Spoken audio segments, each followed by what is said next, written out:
The Captain's Log Radio with your host, Captain Jonathan Moss. Hey, welcome to the Captain's Log Radio. I'm Captain Jonathan Moss. Listen, today I sound a little weird. I sound a little different. Bear with me. My 5-year-old got me sick. He's a cute kid, but he is a little ninja when it comes to spreading those germs around the Moss household. But today we got something special. You know, I'm all about conservation. I'm all about managing and protecting our estuaries and our water. And sometimes people accuse me of doing that because I'm a fishing guide, because people pay me to take them fishing. So I don't want to hurt our fish because that's going to hurt my business. But really, in reality, it's not about that. It's about my kids. It's about the next generation. I've got a 5-year-old and a 3-year-old, two little boys who actually absolutely love the water, absolutely love exploring and going fishing and catching fish. So my heart, my passion behind conservation and protecting our fish is all about them. I say it all the time. You guys have heard me say it here on the radio show several times. I don't want to say the good old days. I want my kids to not experience the good old days. I want my kids to experience better days. And that starts with how we are taking care of our fish. Don't hear me wrong. Okay? I love eating fish. I love keeping fish. I love bringing fish home for my family. I love providing that for my family. Okay, it's like guys who go deer hunting. Part of deer hunting is bringing home meat to take care of your family, to feed your family. There's something special and manly and human innate in us to do that. But at the same time, proper management means we need to release some fish. And the ones that we decide that we're not going to keep, we need to take care of them. And so that brings me to my guest today. I've got John and Mark, co-founders of a very special, unique company called Fish Lung. Gentlemen, welcome to the show. Welcome to the Captain's Log Radio. Thanks for having me. Thank you. Appreciate you for having us. Yeah, well, let's start with you, John. Where are you guys located? Let's start with your story and how you got into the outdoors. Well, first off, we're located in Rogersville, Alabama, which is north Alabama. We're west of Huntsville, so that kind of gives people an idea where we're at. And what got me into fishing was my father. My dad was a crappie guy, but now that didn't rule out catfish. You know, if it would bite and it would fry, we would keep it. But bass were on that list too. You know, a lot of people get angry about that, but I'm old enough to be able to say that I come from an era when if it bit a hook, it went in the freezer and ultimately went in a frying pan, just like what you was talking about with hunting deer. You know, we went to harvest for a purpose, and that's what ultimately got me into fishing. And then my brother, after I had a son, my brother had gotten into bass fishing, and my son took an interest in that. So my brother got him into bass fishing, which pulled me into it because obviously as a father-son team, we got into fishing tournaments a little bit as well, and it just grew from there. Very cool. You know, that's a story I hear often, where your father is taking you fishing. Every once in a while, we hear Mama took you fishing, or a lot of times I hear Grandma got me started with fishing. Yeah. Right? I love, but regardless, there's something special about the parent-child relationship on the water. Learning a skill that you can do, and it becomes a solid memory. It becomes a family tradition. I recently, y'all are going to think I'm crazy. Remember that TV show Alf? Remember that from the 80s? Okay. My first fish, I caught a bluegill with my dad, and I was wearing this Alf shirt that said Melmac University. And, you know, I was 3 years old. And of course, you know, that was 37 years ago. That shirt disappeared. But I searched the internet and I found that same shirt, identical, with a brand new tag on it, the Sears tag, on eBay. And they wanted $40 for that shirt. And I bought it. I bought it, boys. And now I took my 5-year-old, I took him when he was 3, and he caught a fish wearing that shirt. And a few weeks ago, I took my 3-year-old fishing in that shirt. He caught a bluegill. So now I've got a picture of myself with the bluegill, then with blue, each of them with bluegill, all of us wearing the same shirt. Those are the memories that we're trying to create and continue with our Yep. fishing and our outdoor experience. So I love hearing What that that's how it got you started. what a story. What a story. Yeah, isn't that crazy? Best That's forty great. dollars and the craziest $40 I've ever spent. Right. Mark, tell us about you, buddy. Where are you from? What's your story? I also live in North Alabama. I'm in the Athens area. Been in the outdoors all my life. My my father and started me off in it, and he used to take his boat to work, and so that I developed the same bug that he had for bass fishing and tournaments and whatnot. And he burned out and sold out and bought cows. And my first cousin picked me up and took me under his wing, and we Oh, we still fish today. We smallmouth fish at night and crappie fish and whatnot. So, but yeah, I've been outdoors and fishing and hunting all my life. So love it. Now, you both have said crappie, but here in Yep. Central Florida, we call them specks. yeah, Yep. yeah, They're a speckled Oh, perch, but we call them yeah. specks. You. It's a bunch of different names for that fish. I Yeah. love the Cajun name, the sockeye. Sac-a-lait. That Yeah. one's. hey, Oh man, that's cool. my Uh, uncle lived in South Georgia, and he called them white perch. yep. I've heard Yeah. that a lot. It's crazy because uh, one of the last times I went fishing with my dad, I mean, obviously we were crappie fishing, and we were on his pontoon boat, and we had 4 generations fishing that Oh, day, and that's awesome. that's cool to have that, So you mentioned, in your intro earlier, protecting resource for our youngins, for Yes. our youth, and that's what this is all about. Absolutely. Absolutely. I get a little bit of flack for that. It's important. It's important for us as the men currently in our generation, like the men need to stand up and Yep. say, we're putting our foot down. This is important because all of us have a similar story of growing up going fishing, and I am not going to let that stop with me. I want my kids to do it. I want my grandkids to do it. I want my great grandkids to do it. Imagine having 4 generations. Me being the oldest with all those on one boat going fishing, like that would make that it'd be amazing. It'd be absolutely amazing. That'd bring a grown man to tears. I'm telling you, Yep. because of, Every of, time I of look at how those pictures from that day, that's exactly what it does. yeah, You know. it's special. It's special. And I occasionally with my charters have those same moments where I've got 3 generations on the boat. Grandpa, father, son going fishing together and seeing the kid light up. And it doesn't matter so much about what you're catching. It matters that you're together. You're Yep. developing a story, a memory, something that you can take with you forever. And with the advancements of social media, not social media, of technology, now you can really capture those moments and cherish them for so much longer. So yeah, it's a very special thing. Back to the crappie, we call them specks. Are you catching blacks or whites? Or both? Both. Both. I've never caught a white. We only have blacks here. Really. Really? So so that's the species and you can catch them during the day. But I grew up spec fishing with my dad at night, and that typically gets started with the first couple of cold fronts here in Central Florida in October.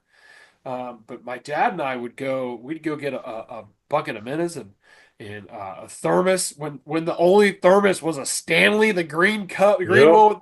He'd Yep. fill that up with black coffee and it tasted like hot dirt water to me. And I was a kid, and we put lights on the side of the boat and shine them down in the water and we'd send our minnows down and we had an old hummingbird. My dad still has he still has that old hummingbird on that boat, but it doesn't do anything. I don't know why he doesn't want to get rid of it, but it doesn't work. But we looked for like 30 feet of water and we'd sit there and we'd throw anchor because they didn't have spot lock back then. And we'd shine those lights in the water and hang our minnows over the side and drop them down to the bottom. Usually two cranks off the bottom and let it sit there. And all of a sudden you got 3 or 4 rods going. Doo, doo, doo, doo, doo, doo. We'd be Yep. whacking them all night long. And a lot of times we'd keep a few, but it changed. My dad changed. He's like, I just like catching them. His favorite thing to catch is panfish, bluegill, specks. I mean, that's his absolute favorite. Doing it on a beetle spin, he's having an absolute blast. I love that you said you're catching. Mark said smallmouth at night. Tell me about Yep. that. We got 2 minutes in the segment, but tell me about that.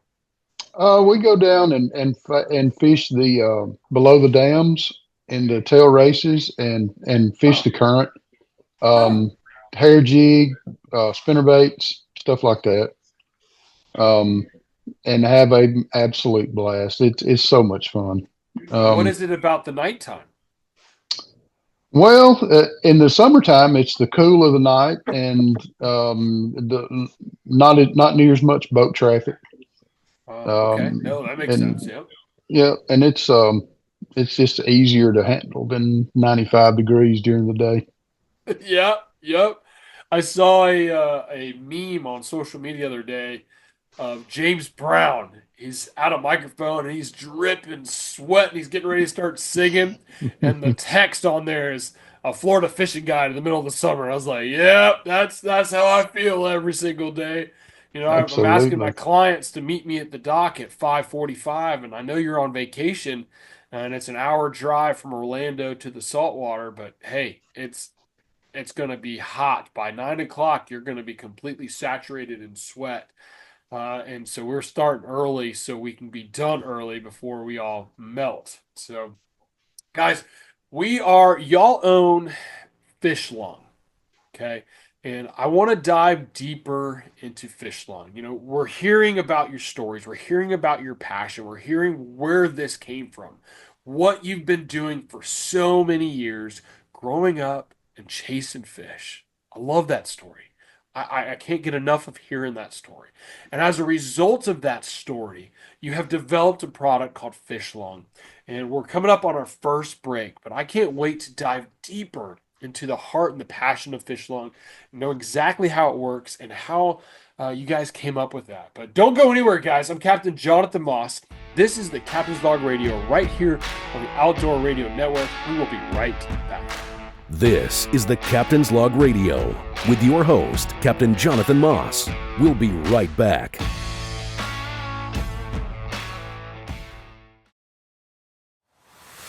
Welcome back to the Captain's Log Radio with your host, Captain Jonathan Moss. Hey, welcome back to the Captain's Log Radio. I'm Captain Jonathan Moss. Before we start this conversation with John and Mark from Fish Long, guys, I want to invite you to follow along on social media. It's really simple. At the Captain's Log TV on Instagram, Facebook, and YouTube. There you can watch all 7 seasons on YouTube of the Captain's Log TV. You can listen to all of our radio shows. We're creeping up on 100 shows, and we're not even at a year old yet there. So make sure you are following along on social media at the Captain's Log TV. And if you follow me, I'm going to follow you back because I want to see your adventures. I want to see what you're catching. I've got listeners all over the country, from California to Florida. I want to see the big bass, the big snook, the tarpon, the stripers up the Northeast. I want to see exactly what you're doing. And we're getting ready to hit hunting season. So give me some hunting reports.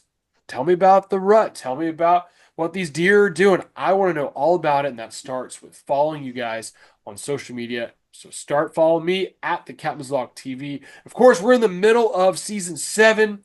Got a brand new episode coming out this week on the Discovery Channel and the Waypoint TV channel. And if you've missed this season, we just got picked up by the Pursuit channel. So starting in October, you can watch all of season 7 on the Pursuit channel as well. So make sure you follow along on all the adventures, guys. And if you're interested, please check out Fish Long on their social media. John, what's your social media for Fish Long? We're on Facebook, we're on Instagram, TikTok, and I think on Instagram we're the Fish Long, and on Facebook it's just Fish Long. I think it's just Fish Long on TikTok as well, isn't it, Mark? Yep. And Perfect. and be honest, Yes. I'm not sure on YouTube. I'd have to go look, to be honest with you. But our website is fishlong.com. And from there, you can see fish long and bait long both. Awesome. Well, let's dive into fish long. What exactly is fish long, and how did you guys come up with this product? Fish long is actually an oxygen concentration system, much like what you would buy for medical purposes. The differences between us and them is we were designed specifically for a boat, designed to withstand the abuse that a boat is going to endure. Because that's one thing we all seem to have in common is we beat the crap out of our boats and tear them up over and over again. And we've built a device that is extremely durable and capable of holding up to the worst abuse. And it's an oxygen concentration system that permanently mounts in your boat. And we put 93 to 95% oxygen straight into your live well. Wow. And that oxygen is absorbed by your water, much like the way a sponge would absorb water itself. And when that water absorbs that oxygen, it's going to give your fish and or your bait the best chance of surviving, or in a bait environment, it's going to keep them extremely lively so that when you are fishing, you're going to get a better hookup ratio. Oh.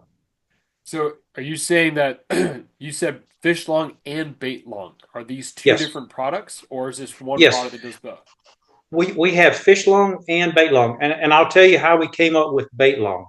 Well, let me go back to fish long real quick. The way that we came up with fish long is we started out as a small group of friends that, and we all saw the same things, not necessarily together, but we saw them.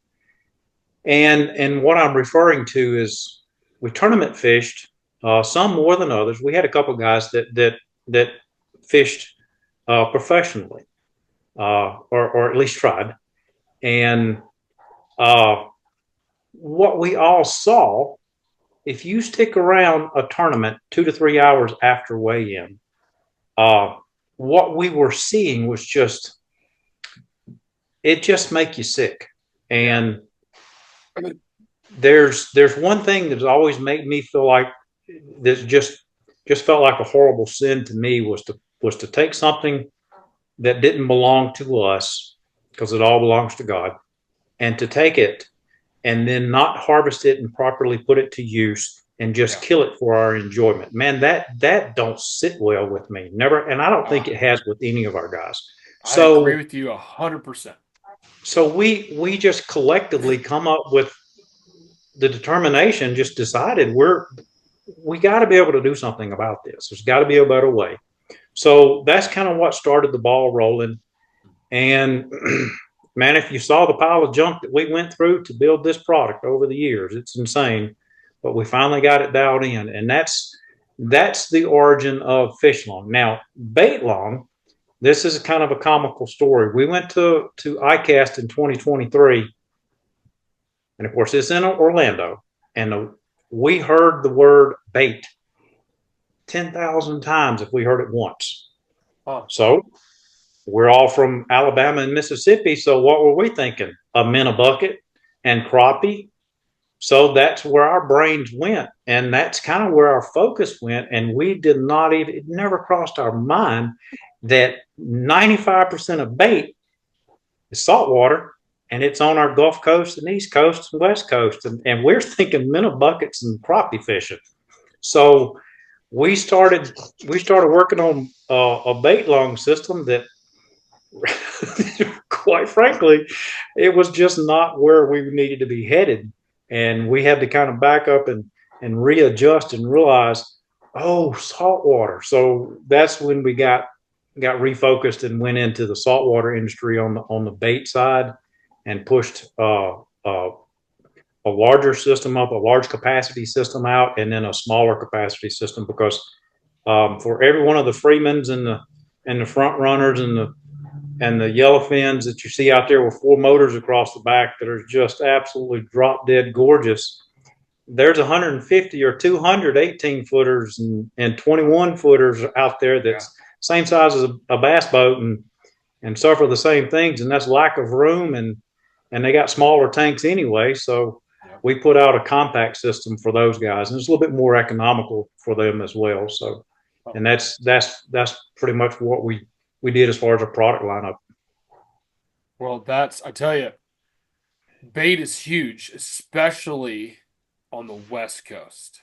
Yep. You know, they're going out early, they're throwing out chum, they're feeding this bait, they're bringing them to the boat, they're throwing their cast nets, and now they're putting those baits in their live well, in their bait well. And I can't tell you how many friends of mine carry extra pumps, because if you're out there relying on a bait well and that pump goes up and all your baits die, yep, you're done. Yep. Your charter's done. You know, your bread and butter is getting that wiffle bat that's the top's cut off, filling it with some baits, flinging it out there, peppering a shoreline, peppering some mangroves, then getting those baits, put one on a hook, the lively one, and throwing it out there. Okay. and that's how your clients catch fish. This snook that's behind me, my wall, that's 40 1/4 inches. It was caught on a bait. And those baits was those baits were $3 a piece. And the guy we were filming with, they were croakers. Okay? The guy we were filming with, Max, we pull up to the bait. There's a guy there in Stewart, and this is all over the place, but we were in Stewart, Florida, and you go and you buy bait from the guy. And we roll up, and he goes, "You got croakers?" And Max asks, "We got croakers?" The guy goes, "Yeah, I got croakers. How many you need?" He goes, "We need 100 of them." And I look at Max, I was like, How much are they? He goes, they're $3 a piece. He goes, "I need $300, buddy." And I was like, I put up $300. Here you go. And I was like, holy cow, it's a lot of money. And we were fishing, and I can't tell you how many we just threw in the water because they were dead, or they weren't lively anymore. And the lively bait's gonna get busted. That bait's gonna be acting crazy in the water. You got a hook in his tail, and he's acting all erratic. And that's going to trigger that bite, you know, and you get a bait that gets hit, but the fish doesn't get the hook. Usually they don't care about that because he's half dead. It's not a chase. They don't care. It doesn't fire him off. It doesn't turn the fish on to go and eat, right? So having those lively baits makes all the difference. And when you're paying $3 per, I can't tell you. So I'm not going to lie to you. We threw a couple back, and in my brain I was going, that's the size of a bluegill. I can fillet that thing, or I could scale it and cut its head off, cut its guts out, and fry him whole like we used to when I was a kid. And he was just grabbing that was no good, throw him in the water. So having a system like fish lung or bait lung in your boat can make a huge difference. Another quick. Go ahead. Mark, tell them what Bill Platt told us about what he had experienced. We put a system in Bill's boat, or actually we watched him put one in his boat, and they pick up when they pick up and move to a different spot. You know, they'll take their bait off and they'll throw it back in the bait well. And Bill was amazed at how lively his baits were, until he picked one of the baits up and it already had a hole in its nose from where it had been hooked before. And he said this bait was just like the rest of the bait in there that hadn't been hooked. He said it was amazing. And it's not about, the recirculation of the water, because he's done it so many years. It's oxygen. These fish thrive on that oxygen, and it really makes a big difference. Now, is it creating dissolved oxygen? Yes. Okay. So when we put, I ran a test the other day, and I'm going through a series of stones just a process of elimination to select stones for testing. Once we go, I head out tomorrow and headed to Houston. We're going to do some red fishing and do some data collection on that. But Love that.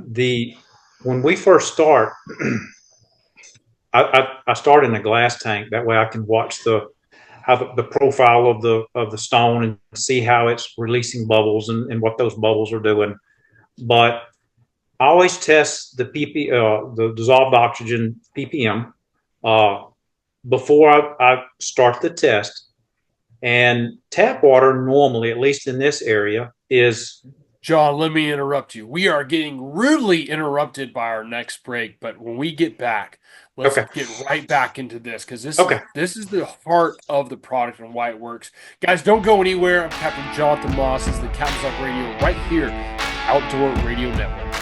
This is the Captain's Log Radio with your host, Captain Jonathan Moss. We'll be right back.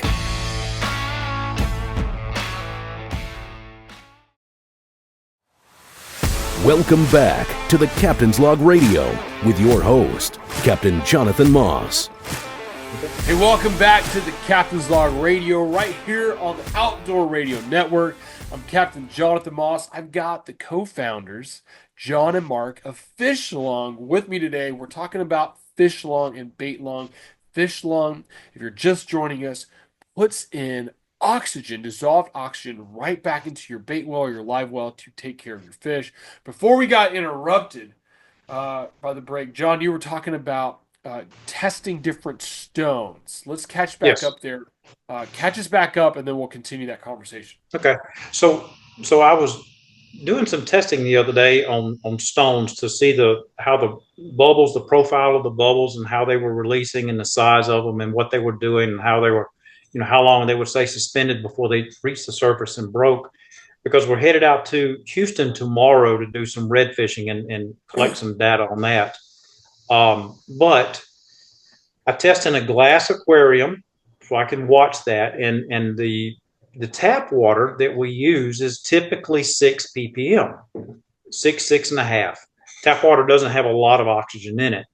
And explain BPM. Parts per million of dissolved oxygen.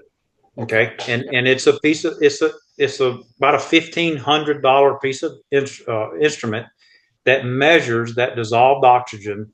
And it's measured, our measurement is parts per million, much like a tape measure has inches or centimeters. We use parts per million. So it's industry standard. So we use that instrument to measure that oxygen. And we were at 6 when I flipped the machine on. And I always watch that first hour. I think that first hour is the most critical. And that first hour, we went from 6 to 23 ppm. Now that's a 17 ppm increase in 1 hour. And that is somewhere in the neighborhood of 320. Don't quote me, but it's pretty close to 320, 330% oxygen saturation. And the reason that's important, is because when you put that bait in it, or when you put that fish in it, especially a fish, that fish is struggling to recover from the fight that it just went through. So that big rush of oxygen is same thing as an athlete, say a football player that just runs a punt back. They come back to the sideline, you put the oxygen mask on. It helps their body recover because they're breathing in an increased oxygen mixture. And it actually does, it's a rapid recovery process for an athlete, same thing for a fish. So the quicker you can get that fish recovered and settled, the better its chances of survival. It's going to go through the roof as a result. Plus, that fish is never in water that is oxygen deprived. They're never in a suffocation environment. They're always in water that has above 100% oxygen saturation. And that's critical because really post-tournament mortality for fish, what they die from is oxygen deprivation that causes brain damage. And that's the delay. You get them to weigh in, their gills are still moving, their fins are still moving. We think we've done our part, but that fish has already suffered oxygen deprivation and thus brain damage, and that fish ends up dying anyway. So we got to change our focus from the weigh-in to post-tournament. You got to take full-on responsibility for what we're doing within our sport. like what you was talking about earlier, we as men, we've got to own our problem, and we got to start looking past weigh in and looking beyond the tournament, because you can roll your window down and throw your trash out and you no longer have trash in your truck, but that ain't right. Right. You know, we went through that in the 70s and 80s. And there was a big campaign to end that, and I think for most part people have. And this is not being politically correct. This is us owning our problem within our sport before politics takes it away from us. This is us being good stewards. This is Yes. us completely being good stewards to what we were 100%. called to in the Bible, to take care of our families, take care of our waterways, take care of our animals. They're there for us to harvest, yes. But like you said earlier, and that's huge for me, if I'm not going to harvest this animal to consume, to feed my family, then it's my duty and my job to do everything I can to revive it, to get it back out there. Especially agree. our big breeders, especially our speckled sea trout over 20 inches, our bigger redfish, we're about to hit the bull redfish spawn. We need to take Mhm. care of those fish because ultimately they're repopulating our stock numbers. I guided at a redfish camp earlier this year in Steenhatchee, Florida. I had a gentleman there. He wasn't on my boat. There was four guides. There's about 15 anglers. We just kind of rotated people. And he works for the DNR in Tennessee. And his job, and I found it fascinating. We were sitting around dinner one night, and he was talking, and I was fascinated by this. And I'm going blank on his name, so if he's listening, please forgive me. But um, his job is to visit these tournament sites on Monday. You know, think about tournaments Friday, Saturday, Sunday, or Saturday, Sunday. He visits on Monday. And he said he's blown away by the number of 5, 6, 7 pound bass that are just floating Yep. around. And Texas A&M did a study on that. It's pretty scary at the number of large fish over 4 pounds that die within 3 days after a tournament in 80-degree plus water. and you know who's not there? The anglers aren't there anymore. The Nope. tournament director's not there anymore. The Nope. tournament series people are gone. You know, all of the people who are paying for advertisement to have a booth there, they're all gone. They've all set up Out like of sight, out of NASCAR. They're mind. loaded. Yeah, and they don't think about it. They're thinking about getting to the Yeah. next destination. I'm not talking down on tournaments. I love bass tournaments. I love bass fishing. I've fished several. Been doing it since I was a kid. But if that's the result, I'm out. You Yeah. know, Well, we can do and better. I'll tell you what we've experienced. We see this a lot. Well, I never have dead fish in my live well. You know what? Yes, you do. You just aren't around to see them. Yeah. Everybody has them. It's not anybody's fault, and we're not blaming that. We're not saying that. It is an inevitability that, look, when you think of this, 3 feet by 3 feet by 3 feet of water. Okay, let's just say Gunnersville. In that 27 cubic feet of water, what are you going to see? Maybe one or two fish. Okay. A lot of people think, well, that's close. That's close to the size of my live well. You think? That's 202 gallons. That's a cubic yard of water. That is 202 gallons of water that fish that can be in, and it's roaming. All right. Now you take 30 gallons, which is the average live well, and they haven't changed since Forest Wood released them in the 70s. So you take 30 gallons. That's 4 cubic feet of water that you put those fish in, and you ain't putting one, you're putting 5, and you're not giving him running water. You're putting him in captivity, and some way or another, we expect that fish to survive. That's the equivalent of being stuffed in a little small freezer or refrigerator that's sealed shut, and some way or another thinking we're going to survive. It ain't going to happen. You're going to run out of oxygen. Yep. You know, I mean, it's the same thing is occurring. So if you are serious about tournament fishing, okay, not only is it important to take care of your fish, because if you get to the weigh-in with a dead fish, you lose points, you lose weight, and that could make or break you and your tournament. That could Yep. mean you could go to the next day, or that means you could win. These are all things that play a role. Okay. Mark, you said it earlier talking about hot water. Okay. And I stress this to my anglers. I stress this to the guys who are on my boat. I stress this on the TV show when we're filming. I stress this on the radio show all the time. You have to up your gear in the summertime. Why is that important to up your gear? Yeah, you might get less bites because you're using a thicker leader, but if you don't get that fish to the boat quickly and you are stressing that fish out completely, you're Going back in going the to water 2 minutes. you're going to kill that fish. Yep. How, Jonathan, I saw it swim away. Right, but it swam away exhausted, and now it's probably going to die. Okay, or the mortality rate's going to go up because of predation. It's going to get hit by an Yep. alligator. It's going to get hit by a dolphin. It's going to get hit by a shark. So having that mindset of, hey, I got to get this fish to the boat quickly, and then I tell people go fast, then slow down, because you've got to give that fish a chance to catch its breath. You just ran a marathon, and now you've got to catch your breath. You've got to give them an opportunity to revive and then swim off. Or if you have your product, you put them in the live well with the fish long running. Now, like you talk about the football player, automatically they're getting what they need to come back to life, to heal. Because, man, brain dead fish, that's insanity. And you see it Yep. happening here in summertime. Right now in my estuary, we have a brown algae problem, and it happens summertime. Water gets hot. Then it rains, and then all the sediment goes into the water. You've got sewage spills dumped into the water, and that's a whole different subject I don't want to get into. Um, but all of that feeds this brown algae, and then the water goes from crystal clear to yoo-hoo.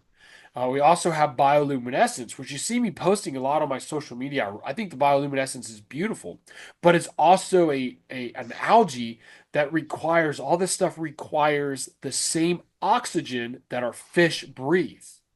Okay, so the more algae, the less oxygen, and it's already hot water, so it already has less oxygen.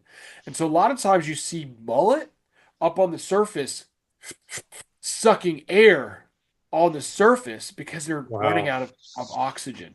So again, think about your fish. These are just mullet that are swimming around. Uh, but if these fish are in your live well after being fought in that hot oxygen depleted water, what a difference it's going to make. We've got 40 seconds, guys, for this segment. How much does fish long weigh? Like, how big is it? Fully boxed. We ship at, I think, 10.5 pounds, and that's with the inner box and an outer box. So the whole system is less than probably 9 pounds. Okay, okay. Hey, we're coming up on our next break, but I want to get into the size, the weight, the installation, because you mentioned Okay. it for being in a bigger boat. Something that weighs 8 pounds is no big deal, but for guys like me, for on a skiff, how are we working that, incorporating that? So don't go anywhere. This is Captain Jonathan Moss with Captain's Log Radio. I've got the guys from Fish Along with me today, so stick around. We got more to talk about right here on the Outdoor Radio Network. This is the Captain's Log Radio with your host, Captain Jonathan Moss. We'll be right back.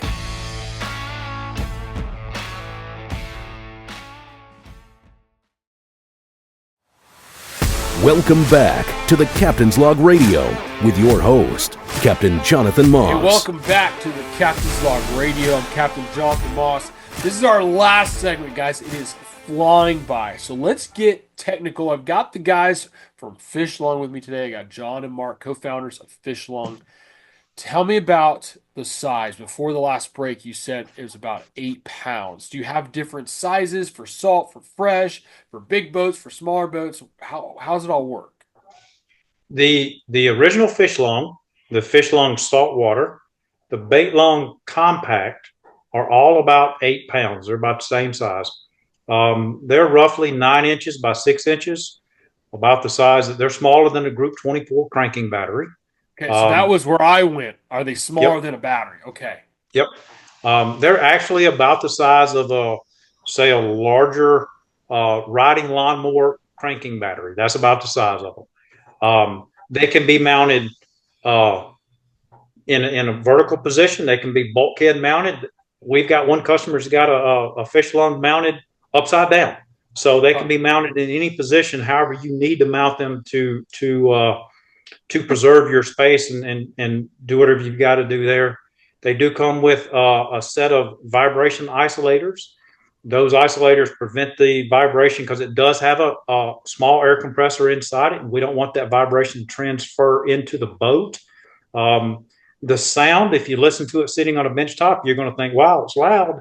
But if you put it in a boat where it belongs, it's no louder than a regular pump because we've tested it many times. In fact, it is actually quieter than a regular bilge pump or live well pump. So we're there or below on that. So install it, shut the lid, then test it before you freak out on the sound.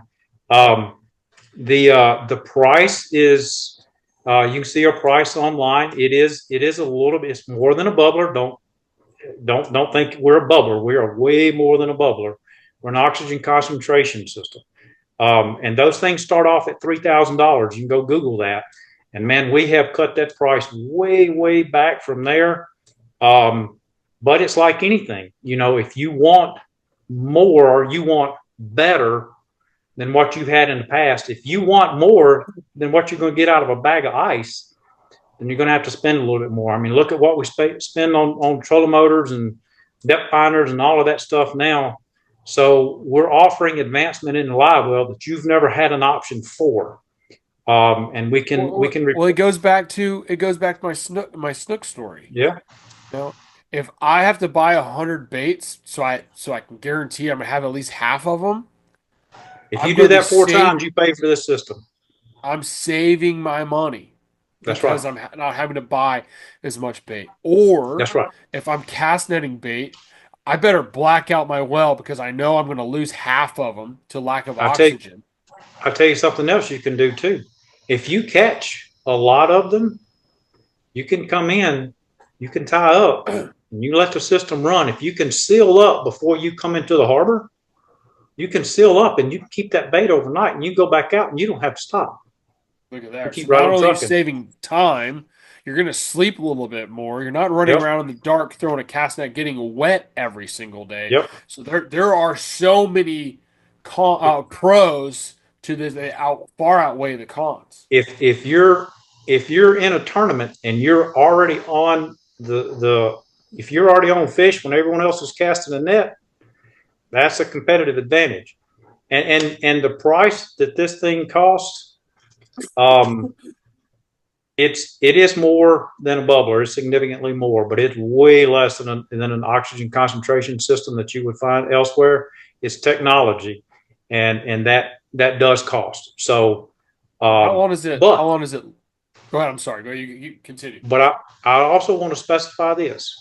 If you buy one of our products and you're not satisfied, you get 30 days. You call us, we'll refund your money, because we're not a gimmick. We're not a gadget. We believe in our product. We know that it works. Let me say that again. We know that it works. So if you give it a fair chance and let it run, you will find out that it works too. But if you decide, if your wife catches you spending the rent money on a system and you get in trouble, we will bail you out. All you got to do is call us within 30 days. And if you've got a Gen 1 system, call us. We will swap it for free.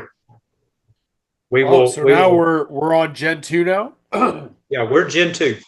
Gen 2 is our newest technology, and we want our customers to have the best that we have. So that's not something you hear from companies ever. No. If you've got a Gen 1, call us. We want it back. We want you to have a Gen 2. It's that much better, and it's that important to us for you to have it. Can anybody install this? Yes. It can be installed in a morning. It doesn't have to be in any specific area in the boat. It can be. You can put the brains of the system, the box of the system, in the bilge area. If you don't have room, you can put it in a dry storage box. You can put it up under the front deck, under the console, out of the weather, wherever, where you can get to. And as long as you can get your airlines plumbed and ran and connected, you can have the system spread out all over the boat. And another good thing about the system is the power consumption is less than or the same virtually as a aerator pump. So we're not going to drain your batteries, throughout the day any worse than any other electronic device in your boat. And it just connects right to 12 volt. Yes. Yep. We're gonna pull 5.6 amps at peak. The system runs, with the exception of the premium system, which is the premier system, which is the big system. The three smaller systems, they run 50% of the time. It had a 50% duty cycle. And there's two filters. It forces air through those filters. Those filters trap and hold nitrogen. What it does is it separates the nitrogen and the oxygen molecules. It holds that, those filters hold that nitrogen, lets the oxygen pass through. That goes through a specialized little valve. That valve sends the oxygen to the live well, and it sends a small percentage of that oxygen in reverse through the other filter, and it swaps between those two filters every 8 seconds, because it takes about 8 seconds for that filter to fill up with nitrogen, and then it cycles to the other one. And then the oxygen continues to flow into the live well. It back purges, cleans that previous filter out, gets it ready for the next cycle, and you're good to go. So it will swap back and forth, and it will cut off after 4 minutes, and it will turn back on after 4 minutes. So you're looking at at the peak of that cycle, which is the highest pressure, 5.6 amps, and it's got a 50% duty cycle. So you can literally hook it to a battery, a static battery, and let it run for 24 hours, and it will not kill that battery. Wow. What about maintenance? What does maintenance look like? Say again? What does the maintenance look like on one of these systems? You swap the filters on the freshwater systems. You swap those once a year. On the saltwater systems, you swap them every 6 months. And you just get replacement filters from you guys? Yep. And everything is push to connect, so it's really super low maintenance. You push the ring, you pull the tube, you take that filter out, and you put a new one in. Same way. And I'm gonna set you guys up for this one. You guys are making everything overseas, right? No. Everything is made right here in Rogersville, Alabama. Oh, that's awesome. The heart and the passion behind the product, plus you're helping families, Americans, building a product in America, and then reflecting on the price point. It's considering that's makes it even more affordable, because you're doing something good, not only for your fish, but for other families here in America. I love that. And I love that you said the size 6x6x9 or something in that range, where you're not taking up a ton of. I'm in a skiff. Okay. Weight is very important to me. Okay. The more my boat weighs, the more water I need. And I'm fishing in shallow water. There's days where I'm fishing in an 8 inches of water. So if I'm adding 100 pounds to the back of my boat, I need more than 8 inches. I need 10. I need 12 inches. And that's unacceptable. But adding something that weighs 8 pounds, that's unnoticeable. That's unnoticeable. This system actually weighs less than if you were to go and put an oxygen tank system in your skiff, we weigh less than that system. And you don't have to worry with our system. You don't have to worry with the inconsistency of the regulator that you have with an oxygen tank. The oxygen systems are rather expensive as well. Plus, when you talk about pressurized tanks, what's it do to your liability insurance? Can you cross state lines legally with it? What about the logistics? Once you cross from Florida to Alabama, can you get that bottle filled? A lot of stuff comes along with that. What about if I'm in one of these bigger boats? Is there a capacity, or is there a max live well size that one of these systems works on, or have to go to a bigger unit? We can easily do 200 gallons with that premium system. We got one in testing right now in a 600-gallon tank, and it's doing exceptionally well. Wow. The gentleman that's conducting that test for us, he's had minnows in it so long that he has to feed them, and they will swarm up when he feeds them like an aquarium. It's crazy hilarious. That's hilarious. So, Then that's another thought. I've got a buddy that he's a guy for bass, and he buys shiners, and he's got in his carport, he's got this big like plastic tub or a plastic pond, like if you're going to put a pond in your front yard for like koi or something.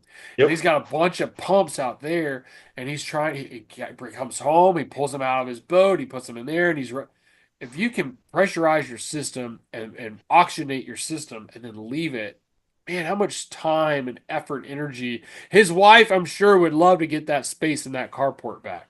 Well, that's exactly what we're doing right there. Is a 600-gallon blue.